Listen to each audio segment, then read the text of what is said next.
نحمدہ ونصلی علی رسولہ الکریم اما بعد۔ محرم الحرام اسلامی کیلنڈر کا وہ مہینہ ہے جس سے ہجری سال کی ابتدا ہوتی ہے۔ ماہ محرم بڑی عظمت و فضیلت اور عزت والا مہینہ ہے۔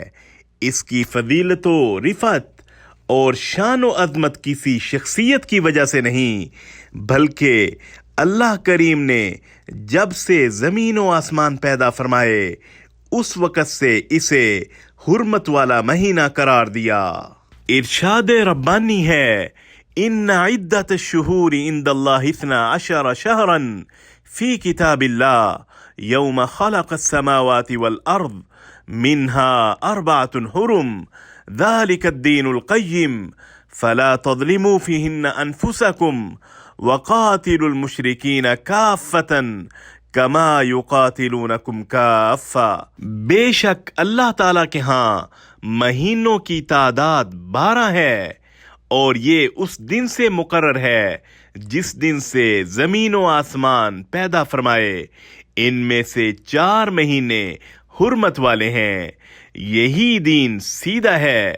چنانچہ تم اپنی جانوں پر ظلم نہ کرو اور تم مشرکوں سے اکٹھے ہو کر لڑو جیسے وہ تم سے مل کر لڑتے ہیں۔ سورۃ التوبہ آیت نمبر 36۔ خالق کائنات کی بے شمار نعمتوں میں سے ایک نعمت یہ بھی ہے کہ اس نے ماہ و سال پیدا فرمائے جو ہماری زندگیوں کا تعین کرتے ہیں اور احساس اجاگر کرتے ہیں کہ گزرا ہوا سال ماضی کی داستان بن گیا جو کبھی لوٹ کر نہیں آئے گا۔ انسان کو اپنے ماضی کے آئینے میں جھانک کر اپنے حال اور مستقبل کی راہ کا تعین کرنا چاہیے۔ حدیث میں آتا ہے، جس کا آج اس کے کل سے بہتر نہیں وہ برباد ہو گیا۔ محرم الحرام میں اسلامی تاریخ کے کئی اہم واقعات رونما ہوتے ہیں، جس کی وجہ سے یہ مہینہ مزید پرومیننٹ ہو جاتا ہے۔ اس ماہ مقدس میں یوم عاشوراء کا وہ عظیم دن بھی ہے جس کا روزہ رکھنے سے گزشتہ سال کے گناہ معاف کر دیے جاتے ہیں۔ یہ دن اللہ کی خصوصی رحمت اور برکت کا حامل ہے۔ جب تک رمضان کے روزے فرض نہیں ہوئے تھے، مسلمانوں پر یوم عاشوراء یعنی 10 محرم کا روزہ رکھنا فرض تھا۔ رمضان کے روزے فرض ہونے کے بعد یوم عاشوراء کے روزے کی فرضیت کو منسوخ کر دیا گیا۔ محرم الحرام اور باقی حرمت والے مہینوں ذی القعد، ذی الحج اور رجب میں ظلم کرنے سے نسبتاً زیادہ بچنا چاہیے۔ دور جاہلیت میں بھی ان 4 مہینوں میں ہر طرف امن کی ضمانت ہوا کرتی تھی۔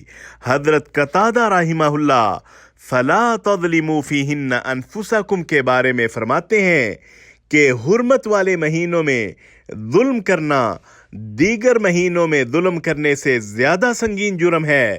اگرچہ ظلم کسی بھی وقت ہو وہ جرم ہی ہے، مگر اللہ تعالیٰ نے ظلم کو ان 4 مہینوں میں زیادہ سنگین قرار دیا ہے۔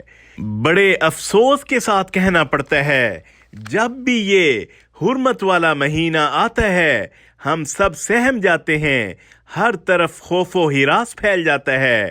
نئے سال کا آغاز خوشی اور احترام کی بجائے پریشانی اور بے چینی کے ساتھ ہوتا ہے۔ عداوت و نفرت کی باتیں کی جاتی ہیں، اسلام اور اہل بیت کی محبت کے نعرے لگا کر نفرت کے بیج بوئے جاتے ہیں۔ صحابہ کرام رضی اللہ عنہم کے خلاف نفرت آمیز تقاریر کی جاتی ہیں، اسلامی تاریخ کو توڑ مڑوڑ کر پیش کیا جاتا ہے اور بدعات و خرافات کی انتہا کر دی جاتی ہے۔ ہمیں اس ماہ حرمت میں اپنے مزاجوں کو بدل کر نفرتوں کی بجائے احترام کی فضا پیدا کرنی چاہیے۔ وصلی اللہ علی النبی الکریم۔